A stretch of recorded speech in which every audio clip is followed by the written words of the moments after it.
দিয়ে আসছি, এগুলো একটু ঘরে ঘরে দিয়ে আসো না। তুমি তো সবই তো দিয়ে দিচ্ছ, আমাদের জন্য রাখছো কি? তোমাদের জন্য তো আছে, এইটুকু থাকলে হবে। তোমাদের জন্য থাকবে। এখানে কুরবান করছি আল্লাহর খুশির জন্য, বুঝছো আব্বু? কুরবানের মাংস ঘরে রেখে দেওয়ার জন্য করিনি। আর তোমার হাড়িতে যেটুকু জুটেছে সবাইকে নিয়ে খাবা, 2 পিস খাইলেও শান্তি আছে, বুঝছো?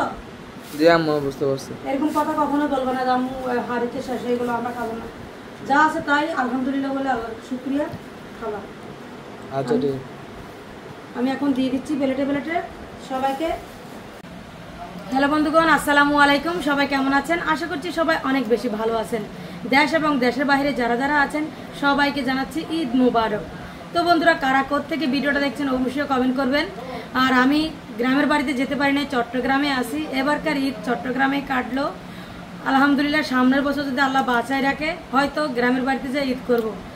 তো কারা ঈদের ছুটিতে কেমন আছেন? সবাই সাবধানে থাকবেন, গাড়ি ঘোড়া দেখে চলাফেরা করবেন।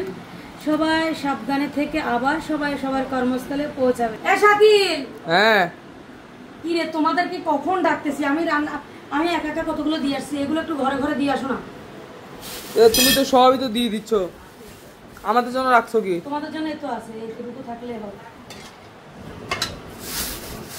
তোমাদের জন্য থাকবে। এখানে কুরবান করছি আল্লাহর খুশির জন্য, বুঝছো আব্বু? কুরবানের মাংস ঘরে রেখে দেওয়ার জন্য করিনি।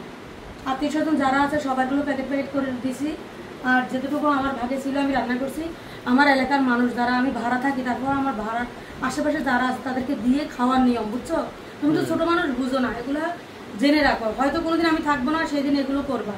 আশেপাশে যারা আছে সবাইকে অল্প করে হলেও তোমার হাড়িতে যেটুকু জুটেছে সবাইকে নিয়ে খাবা, 2 পিস খাইলেও শান্তি আছে, বুঝছো?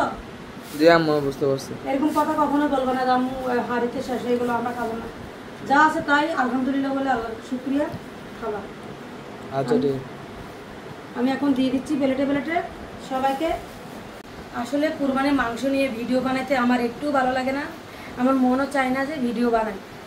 তারপরে অনেকের ভিডিও দেখলাম সারাদিন, রান্নার ফাঁকে ফাঁকে ফেসবুকে ঢুকলাম, দেখলাম অনেকে মাংসের জন্য দরজা এসে নক করলে মাংস দেয় না, কয় কুরবান এখনো করেই নেয়। আসলে এই ধরনের ভিডিওগুলো দেখে না মনে খুব খারাপ লাগে। আর আপনারা যারা আছেন অনেক অনেক মাংসের ভিডিও দেন, এগুলো দিবেন না। যারা তৈরি করতে না পারে তাদের মনে অনেক কষ্ট হয়। অল্প কিছু দেখান, ভিডিওর মাধ্যমে এত দেখানোর দরকার কি? অনেকে আছে তৈরি করে খেতে পারে না, তাদের মনে অনেক কষ্ট জাগে। তাই আমি কুরবানি ঈদের দিন কারো অনেক কষ্ট দিতে চাই না।